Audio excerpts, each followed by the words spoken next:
Bonjour, aujourd'hui je vais vous présenter comment est-ce qu'on peut rédiger une lettre de motivation, notamment en utilisant la fameuse règle intitulée « Vous, je, nous ».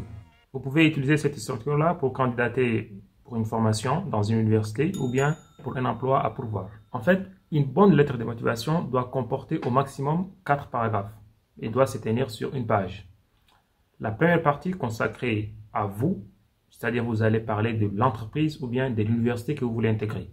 Vous allez mettre en avant ce qui vous attire dans cette université-là ou bien dans cette entreprise-là. Et pour cela, vous devrez vous renseigner sur l'université ou bien sur l'entreprise. Il faut surtout éviter d'utiliser des termes passe-partout. Par exemple, le fait de dire leader de votre secteur ou bien votre entreprise étant leader dans ce secteur-là. Non, il faudra se renseigner sur l'entreprise et parler des chiffres récents notamment, ou bien des réalisations, ou bien des marchés que l'entreprise a gagnés très récemment, ou bien des classements d'une université qui vient d'être publiés, que ce soit sur les classements Shanghai ou bien d'autres classements. Pour les universités, vous pouvez aussi parler des taux d'insertion des étudiants une fois qu'ils ont terminé leur formation, ou bien des classements des facultés, ou bien des masters, ou bien des licences. Chaque formation a des classements et chaque université peut être classée par rapport aux autres universités, ainsi de suite. Si je résume, le vous consiste à dire ce que vous attire dans cette université-là ou bien dans cette entreprise-là. Ensuite, vous allez parler de vos compétences. Vous allez vous présenter en mettant en valeur certaines de vos compétences. Il faut surtout sélectionner des réalisations ou bien des compétences qui sont en lien avec la formation que vous voulez intégrer ou bien avec l'emploi que vous voulez. N'hésitez surtout pas d'utiliser des termes qui se trouvent dans l'offre d'emploi ou bien dans la formation même. Dans la formation en général, s'il s'agit des universités, vous allez trouver quels sont les débouchés de cette formation-là. Et dans les emplois aussi, vous allez trouver en général quelles sont les compétences qui sont sollicitées. N'hésitez pas à les mentionner ou bien à utiliser ces termes-là dans cette présentation lorsque vous parlez de vous-même.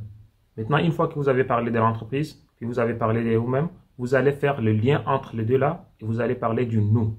C'est-à-dire vous avec l'entreprise ou bien vous avec l'université, qu'est-ce que vous pouvez faire ensemble.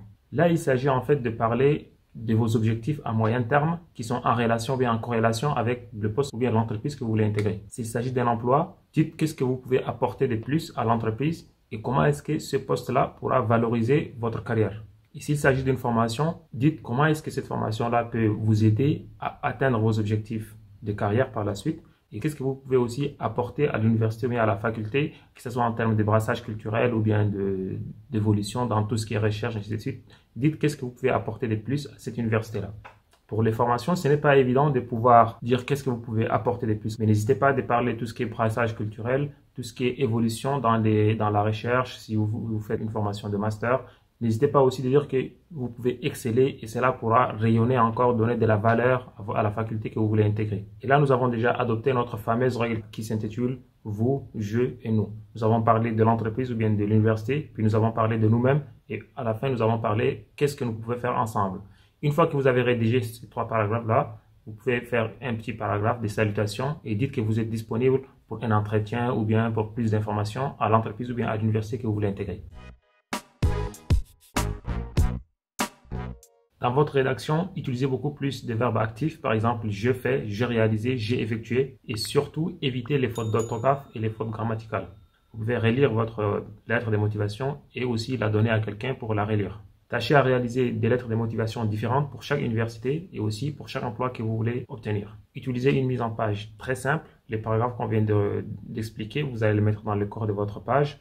En haut à gauche, vous allez mettre vos informations personnelles et en haut à droite, vous allez mettre la date et le lieu. Où est-ce que vous avez rédigé cette lettre-là? S'il y a un responsable des formations pour les universités ou bien s'il y a une personne qui est désignée pour l'offre d'emploi, essayez d'adresser votre lettre à la personne désignée. C'est-à-dire, dites si c'est une dame qui est responsable de la formation ou bien qui est responsable de la gestion de l'offre, vous dites à madame telle, la responsable de telle par exemple.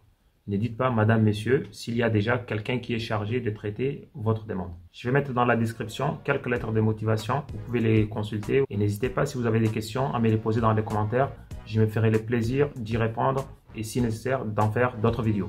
Voilà, c'était tout pour la lettre de motivation en utilisant la fameuse règle intitulée « Vous, je, nous ». Je vous remercie d'avoir regardé cette vidéo. Si elle vous a plu, n'hésitez pas à la partager. Ici c'est Codemaster et à bientôt. Ciao.